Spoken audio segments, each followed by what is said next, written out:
बहू, तुम्हारे ननद की डिलीवरी 2 महीने में होने वाली है, तो तुम अभी से ही पंजीरी का सामान लाना शुरू कर दो। धीरे धीरे लाते रहोगी तो कुछ भूलेगा भी नहीं। वैसे तो तुम्हें सब कुछ अनुभव हो चुका है, तुम तो वैसे भी कितनी बार पंजीरी बना चुकी हो। तुम्हारी हाथ की बनी हुई पंजीरी सब बहुत याद करते हैं। अगर बड़ी ननद की हो जाए तो तुम्हारी देवरानी भी सोच रही थी कि वो भी अपने बच्चे के बारे में कुछ सोचेगी। तेरी देवरानी को भी बच्चा हो जाएगा तो हमारी जिम्मेदारियां खत्म हो जाएंगी। माँ जी, ऐसे कैसे जिम्मेदारियां खत्म हो जाएंगी? माँ जी, इस बार के लिए आप ही पंजीरी बनाइएगा और छोटी को भी समझा दीजिए कि उसे भी ये पंजीरी बनाना आना चाहिए। मैं तो कहती हूँ कि बड़ी दीदी और छोटी दीदी को भी सिखाइए। ना ना बड़ी बहू, ये काम तो तुम ही करो और सबके परिवार बूढ़े हो जाए तो मैं भी चिंता मुक्त हो सकूंगी। लगता है माँ जी आप भूल रही हैं कि इन सब की फैमिली पूरी होने से आपकी जिम्मेदारियाँ खत्म नहीं होंगी। अभी तो मैं भी बाकी हूँ। अरे बहू, अभी तुम इस बारे में मत सोचना। जब तक तुम्हारी देवरानी का बेटा 2 साल तक नहीं हो जाता तब तक इस बारे में मत सोचना। अगर कुछ ऐसा है भी तो स्थगित कर देना।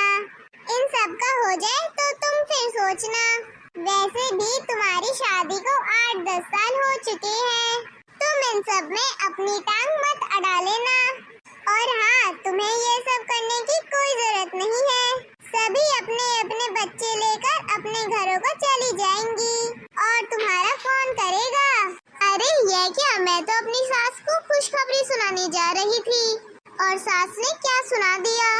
माँ जी, मुझे बहुत अच्छे से याद है जब मेरा पहला बच्चा होने वाला था तब आपने यही कहा था कि हमारे घर का रिवाज है कि पहला बच्चा मायके में होता है और आपने मुझे तीसरे महीने ही मायके भेज दिया था। आपके इस जिद के आगे मेरे मायके वालों को चुप होना पड़ा। 2 साल तक तो आप मेरे पीछे पड़ी रही कि बहू बच्चा कर ले, लेकिन यह तो भगवान की देन है कि शादी को केवल 2 ही साल हुए थे और आपने मुझे कितना कुछ नहीं सुनाया। यह सब कहकर मुझे बुलाती रही, फिर भी मैं चुप रही।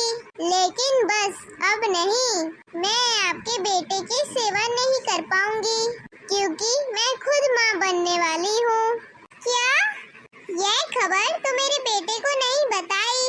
आप ऐसा क्यों पूछ रही हैं? क्या मुझे बताना नहीं चाहिए था? बहू, तू तो जानती है ना कि तेरी ननद का भी अभी नजदीक है समय। अभी ये सब कैसे? मेरी मान, तू अभी कोई दवा खा ले, फिर जब तेरी ननद की डिलीवरी हो जाए तो बाद में फिर से कर लेना। माँ जी, क्या खेल है? कल कर लेंगे। 6 साल हो गए, मैं कितनी बेसब्री से इंतजार कर रही थी ये दिन और आपको कोई खुशी नहीं है। उल्टा आप मुझे माँ बनने से रोक रही हैं।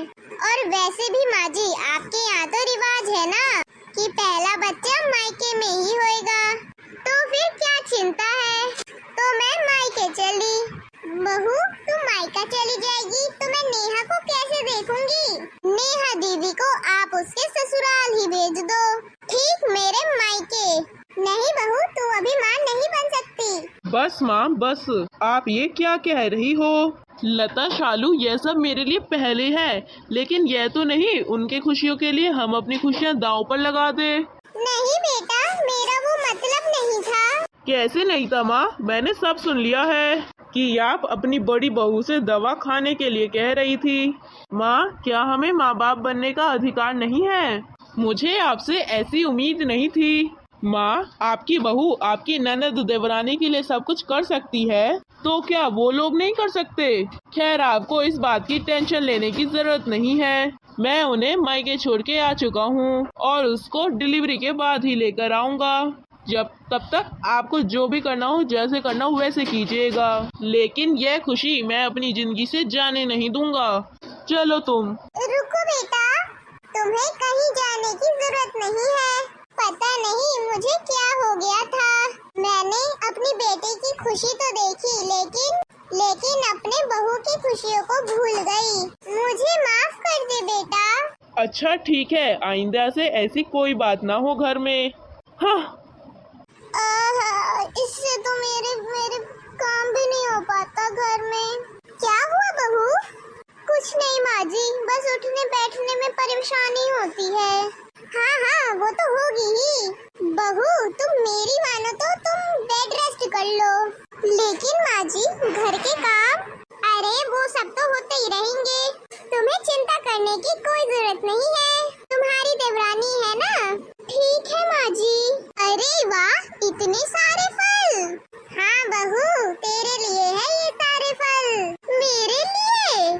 हाँ, खाओगी पियोगी तो ही तो बच्चा तंदुरुस्त पैदा होएगा।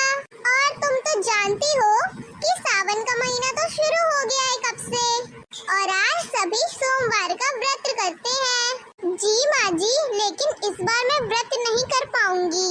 अरे नहीं बहू, तुम्हें व्रत करने की कोई जरूरत नहीं है।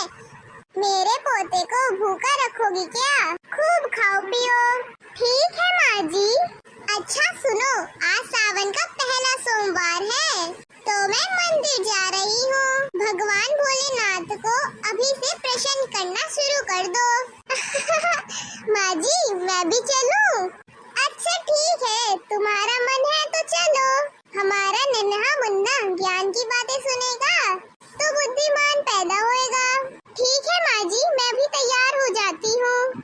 अरे वाह विमला बहन, आज तो तुम अपनी बहू को भी लेके आई हो।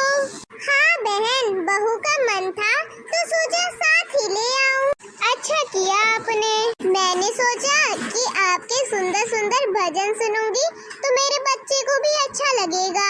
तो छोटी बहू क्यों ना हो जाए जयकारे के साथ एक छोटा सा भजन।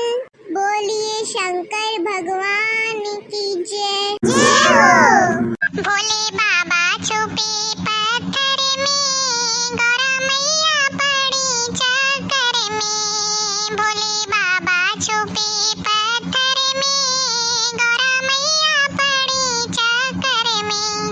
कभी पर्वत गई, कभी महलों गई, भोला मिले नहीं किसी घर में। गौरा मैया पड़ी चक्कर में। भोले बाबा छुपे पत्थर में, गौरा मैया पड़ी चक्कर में। कभी काशी गई, हरिद्वार गई, कभी काशी गई, हरिद्वार गई, भोले मिले ना किसी डगर में।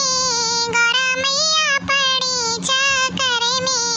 भोले बाबा छुपे पत्थर में, गौरा मैया पड़ी चक्कर में। ब्रह्मा विष्णु से पूछा, वेद पुराणों से पूछा, ब्रह्मा विष्णु से पूछा, वेद पुराणों से पूछा।